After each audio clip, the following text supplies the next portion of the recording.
memandang wajah-Mu dan berseru. Kali ini saya menjumpai saudara dengan sebuah topik yang sederhana. Tergelincir, terpleset. Pernahkah saudara mengalaminya?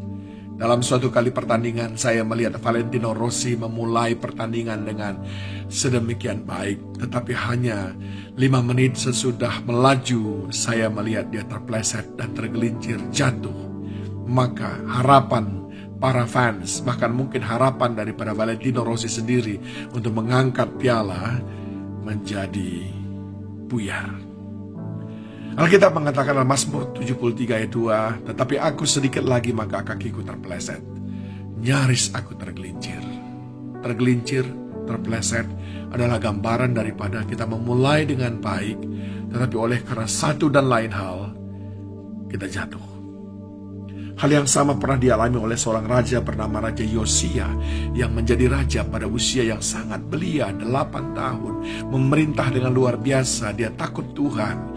Dia menjauhkan berhala-berhala, dia membangkitkan kembali ibadah-ibadah. Lewat zaman dia ditemukan kembali kitab Taurat. Lewat zaman dia ditemukan kembali ibadah-ibadah yang selama ini sudah tidak pernah dilakukan, termasuk perayaan Paskah.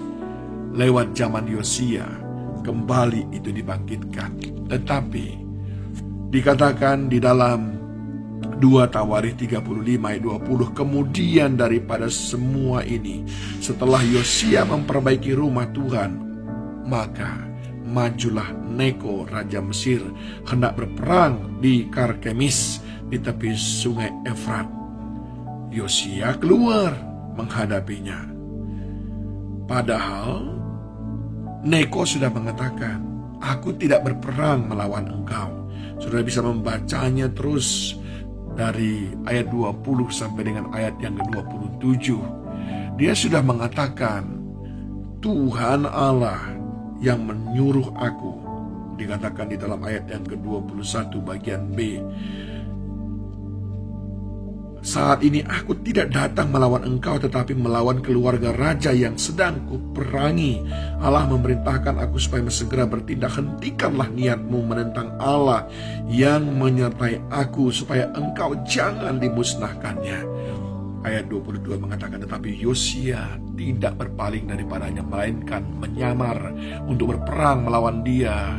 Ia tidak mengindahkan kata-kata Neko yang merupakan pesan Allah, lalu berperang di lembah Megiddo. Ia tidak mengindahkan kata-kata Neko yang merupakan pesan Allah, lalu dia berperang.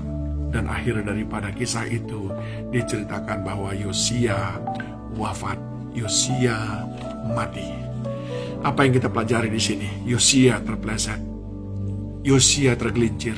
Mestinya dia menjadi raja yang hebat dan luar biasa, tetapi itu semuanya menjadi pupus. 3 pelajaran penting yang ingin saya sampaikan kepada saudara lewat kisah ini. Yang pertama adalah kita harus peka akan suara Tuhan. Kadang-kadang Tuhan berbicara kepada kita lewat media, lewat orang yang kita anggap tidak mungkin. Neko, orang Mesir, bukan seorang nabi. Mengapa Tuhan berbicara lewat dia? Wajar saja Yosia menjadi ragu dan tidak percaya, lalu tidak mendengarkan. Tetapi dengar baik, pohon bisa Tuhan pakai untuk berbicara kepada saudara. Teman saudara bisa Tuhan pakai untuk berbicara kepada saudara. Alam bisa Tuhan pakai untuk berbicara kepada kita. Gembala saudara, pendeta saudara bisa Tuhan pakai untuk berbicara kepada saudara, untuk menegur saudara. Suami saudara, istri saudara, teman-teman saudara bisa Tuhan pakai untuk alat berbicara kepada saudara. Ya. Tetapi sering sekali memang kita tidak mengindahkannya. Akhirnya kita terantuk. Seperti Yohanes 11 ayat 9 sampai 10 berkata, bukankah ada 12 jam dalam satu hari? Siapa yang berjalan pada siang hari, kakinya tidak terantuk karena ia melihat terang dunia. Tapi jikalau seorang berjalan pada malam hari, kakinya terantuk karena terang tidak ada dalam dirinya. Kakinya terantuk karena tidak mau mendengarkan. Terpleset karena tidak mau mendengarkan. Yang kedua, pelajaran apa yang kita dapat? dari terplesetnya, dari tergelincirnya Yosia. Yang kedua adalah jeli menyikapi setiap persoalan. Jeli menyikapi setiap masalah. Saya beberapa waktu lalu menyampaikan kepada saudara, tidak semua peperangan harus saudara hadapi. Ini Yosia, gara-gara melihat ada orang datang ke arahnya, padahal Neko hanya lewat saja, bukan melawan dia. Tapi dia mulai ketakutan. Kita harus jeli. Yesus Kristus di dalam Lukas pasal yang ke-23 ayat 9 dikatakan ia mengajukan banyak pertanyaan kepada Yesus. Herodes banyak bertanya kepada Yesus, tapi Yesus tidak memberi jawab apapun.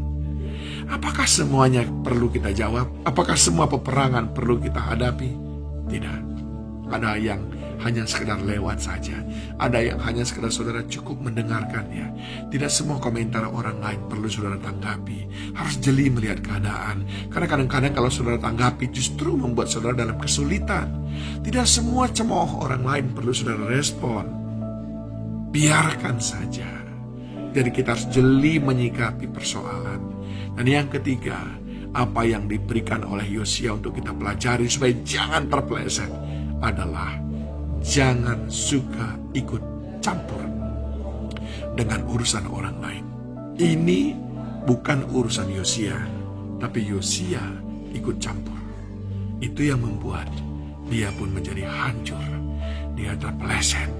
Jadi katakan dalam kitab Amsal pasal yang ke-26 ayat 17, orang yang ikut campur dalam pertengkaran orang lain adalah seperti orang yang menangkap telinga anjing yang berlalu. Dalam terjemahan yang lain dikatakan, orang yang memasukkan dirinya dalam perbantahan orang lain, ia itu seperti orang yang menangkap anjing yang berjalan lalu pada telinganya. Ngapain urusin urusan orang lain? Jangan suka ikut campur dengan urusan orang lain. Nanti justru kita terbawa-bawa, kita terseret, bahkan kita yang menjadi korban. Hati-hati, jangan terpleset, jangan tergelincir. Hanya karena saudara tidak peka dengan suara Tuhan. Hanya karena saudara tidak jeli dalam menyikapi persoalan. Hanya karena saudara suka ikut campur dengan urusan orang lain. Kiranya ini boleh menolong kita semuanya. God bless you. Kaulah harapan dalam hidupku.